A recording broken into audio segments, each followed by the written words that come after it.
Hello and what is going on, guys? Welcome back to the channel. My name is Miguel. You're watching Miguel EDC, the channel where we talk everything EDC gear. Here today we've got a burrito here that we are about to look into. I got about, I think, 4 knives in here sent in by a anonymous channel viewer. He decided he wanted to remain anonymous, but I'm ultra grateful for the opportunity to check out these knives. Go ahead and put my email on the screen there if you guys want to send me some gear for me to check out. I will absolutely appreciate it. But yeah, this person sent me some amazing gear here that we're going to be checking out throughout some of the upcoming videos. So I'll definitely have all of these linked down below. We recently checked out the Sebenza large, Sebenza 31 right here. Check out the unboxing on this thing. It's pretty epic. This is, of course, a lot of people's grail, myself included. So I'm really excited I finally got a chance to check this one out in person. I got some thoughts about it that I mentioned on that video about the deployment method being very interesting in this knife in particular compared to other knives that I typically carry. But this video is about the next knife in the list. So we're going to go ahead and find out here together, shall we? We're going to unfold the burrito until we come across the next knife, and that is this guy. Oh my goodness. Okay, that's gonna be an interesting one. Let's get the burrito out the way here and see what we're dealing with. Oh my goodness, what in the world is this? I'm gonna tell you right now, I have no idea. I know that this viewer and I chatted about back and forth, and I can't think of the name right now. So future me, slap that on the screen. Thank you very much. It's definitely going to be an epic one, I can tell you that. First impression is actually a little bit lighter weight than I would have expected, so it definitely has that going for it. And I can see that it has the backspacer on this side, so it tells me this is definitely the flipper side there, because it's going to come out this side. And I'm not sure if this side is sharp or not, so let me not touch it too much. What's interesting here, we got the sort of stressed titanium going on, looking pretty good. We have that gold carbon fiber inlay situation, even comes all the way to the front. That's pretty nice. You flip it to the other side, same deal, it matches. And we have a deep carry pocket clip about that much. It's not reversible, but I don't think this is one of those knives you really need it to be reversible because the whole handle design is very symmetrical anyway. I also see some milling inside of the titanium handles there. So let's go ahead and get this thing deployed. I know you guys are just dying to see it as much as I am. So if you're ready, I'm ready. Bam!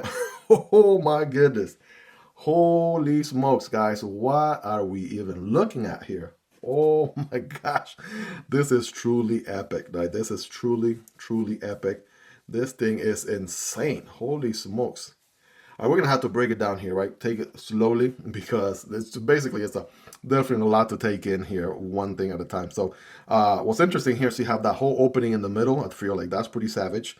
You have a hollow ground here. I want to say that is definitely a hollow ground, it feels like. And if it's a flat, no, it's got to be a hollow. This front one here is definitely a flat, so it definitely has a dagger feel to it. But what's interesting is you have this recurve, right? That recurve makes it very interesting. I need to get you guys zoom into this thing, right? I'm gonna let you guys take it in. Yeah, it is definitely sharp on one side, not the other. So it's not sharp on this side, only on obviously this side. But we also have a pokey tip right there. You know what's up. And also you have a flipper on both sides. I guess that works as a finger guard as well. That is interesting, right? Very symmetrical again. If you look at it on the back side there, that's looking pretty interesting. Only got that one logo there, right? Nothing else in the pivot. That's a very captive, I mean, that's a very interesting captive pivot right there. Almost like a half moon situation going on. Man, this thing is wild. So let's see, ergos, right? So ergos, again, you're not locked into any specific position.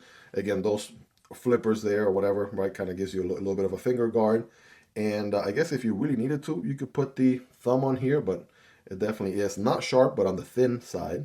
So I guess technically if you wanted to, right, you're a good sharpening guru, you could probably put a edge on this side yourself. It probably doesn't ship with a dual edge because, you know, I think there are some restrictions as far as that goes whenever you have a knife that is dual edge or whatever. So just putting it on the one side and then you can put an edge on the other side if you want. So ergos feel good. I'm not gonna lie to you, right? This feels really nice. I can feel a little bit of the distance or the opening in between one handle, titanium handle, and the next. If I squeeze really hard, I can feel that, right? A little bit of, you know, how thin the titanium is there. That and the pocket clip is actually pretty decent, pretty comfortable. Maybe like a good 8.5, 9 out of 10 right there. So that's something for sure. And let's see, right? We could do reverse cutting with this, right? We could do Friday night gas station fighting grip. We could do the Pacol grip, whatever grip you want to do. I mean, that thing just looks savage. I mean, let me zoom in, let you guys take it in. I mean, that is crazy. I mean, this could be the thumbnail for the video or something right here. I mean, just take this thing in. By the way, that is what I use this mat for. You've probably seen some thumbnails on recent videos. Let me know if you like to see this black background stick around, or if you want me to go back the old classic way. I feel like that whole white background for the table and, you know, the little thingies on top has been, I got the NASA mat and the little fidget toys has been a background for quite too long. So maybe it's time for a change. But let's see, we can deploy here. There's one deployment option, I would think. I wouldn't think of deploying this thing any other way. That feels so natural to do. Yeah, I wouldn't do it like that. So there it is, right? There's your deployment. It is actually a frame lock. So it is actually a frame lock, because I was going to say bolster lock, but I don't feel like this covers the lock bar all that much. We do have a steel insert for steel on steel contact. And I'm going to give you the 5x zoom. That looks to be about, man, even like 10, 15% of the lockup. That is not bad at all, right? Plenty of life there. Good access to the lock bar, by the way. Some nice jimping there. They're about level, except you would just push down and to the left, right, to disengage. Right, that's another thing too. So the fact that this side is not sharp, I can actually do this and, you know, push the blade up a little bit as I typically close a frame lock knife. Then it is drop shotty. It is definitely drop shotty. So if this side was sharp, then I would have to do something like let it drop on my thumb here and then close it completely. So that's something to keep in mind. I mean, it is definitely on ball bearings. Action is really good, very snappy, nice drop shot action. That is really good. Right, check out that alignment right there, smack in the middle. All right, overall, I mean, I'm really digging the build, right? The construction on this thing is very nice. Check out that backspacer there. So that's obvious. You know, if you're not going to deploy the knife this way any day, right? Because the knife cannot overcome that backspacer. So there's only one way to deploy it, and one way only, and that is out this side, this particular side.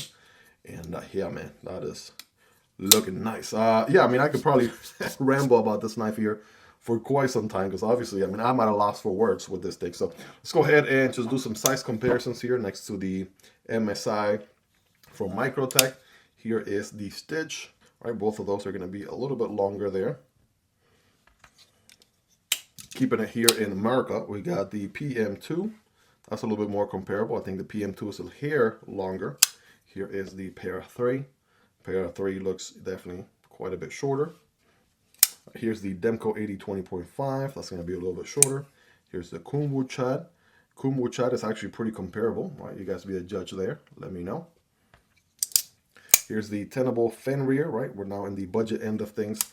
Here's the CJRB Pyrite Light. I absolutely recommend these. If you don't already own one, you should definitely check them out. I have content for all these knives as well. So if you type in the knife name Miguel EDC on the YouTube search box, you'll find those videos right away. And of course, they are all linked down below in the description and pinned comments. So if you want to check them out, right, I got them all linked down below. Again, wrapping things up here with the budget end of things, we got the Fintiso Parrot and the Vosteed Corgi. Hopefully you own some of these knives, right? So it gives you more of a ballpark idea where this guy lands. All right, listen, get a hold of this name. This thing is called the Crescent Edges is the brand, and this is the Eternal Crusader, right? So hopefully I'm pronouncing that all right. One thing is for sure, this thing is epic, right? Is it going to be the best EDC knife out there? I mean, that is a little bit arguable. Is it going to be one of the best looking knives to collect and definitely going to spice up your collection? Yeah, absolutely. I can definitely see that happening. This thing is sweet, man. This thing is really, really nice. All right, so I just confirmed, and we're going to do our scientific test here. I just confirmed this, if the website is correct, and it should be. I just pulled up the listing for this thing. This is MagnaCut, but hold on, right? Not just MagnaCut. It is actually 62 to 64 HRC. So that is absolutely wild. And we got our piece of paper here for a very scientific test. We give you the 5x zoom. Holy smokes. Oh, yeah. Oh, yeah. Definitely going in right away. And again, this whole recurve portion is going to trap material. If I've learned anything from watching these nice videos all this time, is that geometry with the recurve is going to trap material on the cut. So very unlikely that you may taper out, but it's possible because you do have, you know, small portion, right? Kind of gives you a little tip. Then you'll have this other section. In case you're wondering, that section also cuts, you know, just as much. So don't take that for granted. Where this thing is going to excel right here. The little pokey do right there. Right? Absolutely going to do that pretty well. And so is it going to cut some paper? I mean, come on. Obviously, it's going to cut paper very well.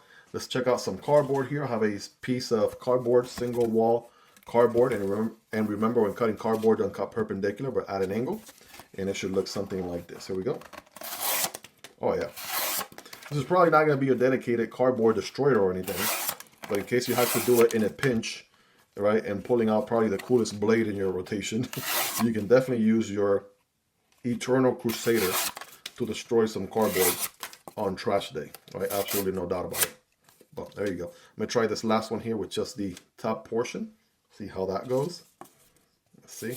Yeah, there it is. Yep. Definitely does that just as fun, just as much, or just as well as the recurve portion. So I did notice some stuff going in through the cracks, if you know what I mean. I'm just going to clean it there as well. Again, guys, let me know in the comments on a scale from 1 through 10. How sharp is this guy, right? Check out that factory edge.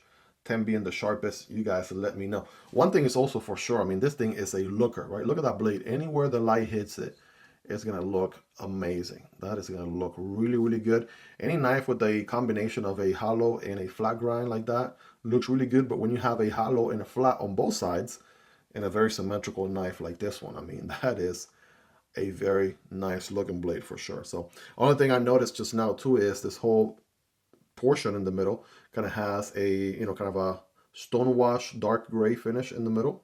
So that's a very, very interesting as well, in case I hadn't already pointed that out.